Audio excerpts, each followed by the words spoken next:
नमस्कार साथियों, सीधी बात में आपका स्वागत है। आज मैं बंगाल को लेकर बात करने वाला हूं। क्या बंगाल में राष्ट्रपति शासन लग सकता है? क्या बंगाल में राष्ट्रपति शासन जैसी हालत हैं? पिछले कई वर्षों से देखा जा रहा है कि बंगाल में जिस तरह की घटनाएं आ रही हैं, जिस तरह की घटना हो रही हैं, वहाँ पर राष्ट्रपति शासन क्यों नहीं लग रहा? क्यों कहीं ना कहीं चाहे बीजेपी हो, चाहे कांग्रेस हो, या चाहे कोई भी पार्टियाँ हो, वो उनके खिलाफ उस तरह से स्ट्रॉन्ग क्यों आवाज़ नहीं उठाती? बीजेपी मेन विरोधी पार्टी है, लेकिन कांग्रेस क्यों नहीं उठाती? क्या उन्हें संविधान की चिंता नहीं है? क्या वो संविधान खतरे, लोकतंत्र खतरे में दिखाई नहीं दे रहा? जिस तरह से अपनी सत्ता का दुरुपयोग किया जा रहा है, क्या वो दिखाई नहीं दे रहा? कांग्रेस का असली पतन का कारण क्या है? कांग्रेस जहां हारती है, जहां से निकलती है, वो कभी वापस लौट के इसलिए नहीं आ पाती क्योंकि जिस तरह से उनकी मेंटलिटी है ना, वो सही को सही और गलत को गलत नहीं कह पाते। उसी तरह की मेंटलिटी हो चुकी है। न तो वो पक्ष की भूमिका निभाने में सक्षम है, न विपक्ष की भूमिका निभाने में सक्षम है।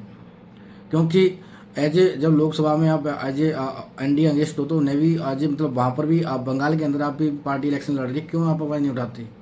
क्या आपको दिखाई नहीं दे रहा?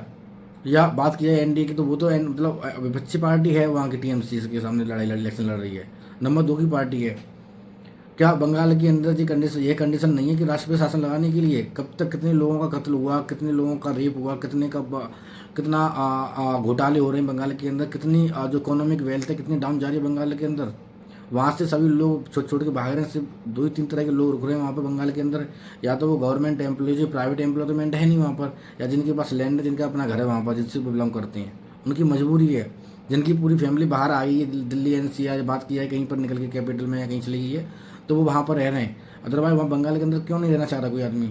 वही हम बात करते हैं यूपी की, तो यूपी में कितना डेवलपमेंट हो रहा है, कितना इकोनॉमिक वेल्थ जनरेट हो रही है, कितना इन्वेस्टमेंट आ रहा है। बंगाल में कभी सुना है किसी ने कितनी कंपनी को इन्वेस्टमेंट हो रहा है, कि कोई पैसा लगा रहा है? भाई पैसा आएगा कहाँ से? जब पैसा लगेगा नहीं तो आएगा कहाँ से?